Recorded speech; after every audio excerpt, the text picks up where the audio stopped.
Malaysia says the newly adopted ASEAN Declaration on the Right to a Safe, Clean, Healthy and Sustainable Environment is a key first step. But real change depends on action. Adopted at the 47th ASEAN Summit, the declaration marks a symbolic step towards regional environmental action, though it carries no legal weight, reflecting ASEAN's diverse political systems, says former Environment Minister Nik Nazmi Nik Ahmad. As much as we would like to think that ASEAN is another EU, it is not.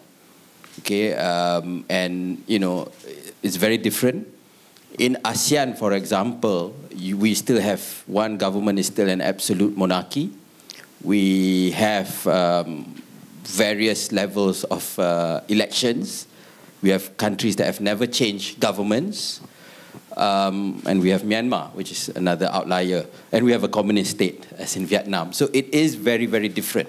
So you can't compare it with the EU, where pretty much, I mean, not to say that they're perfect, but they pretty much are democratic countries on their own, and they have common institutions like the parliament. I think now the next step is actually to make use of it. There's no use to have a so-called perfect or idealized declaration and then for it to just fall by the side.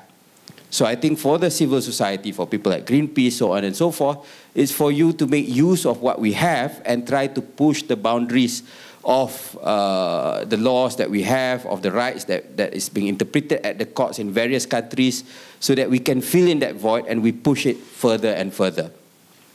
For ASEAN Intergovernmental Commission on Human Rights Chair Edmund Bond, the next challenge is turning the declaration into a concrete ASEAN action plan that holds governments and corporations accountable for sustainability.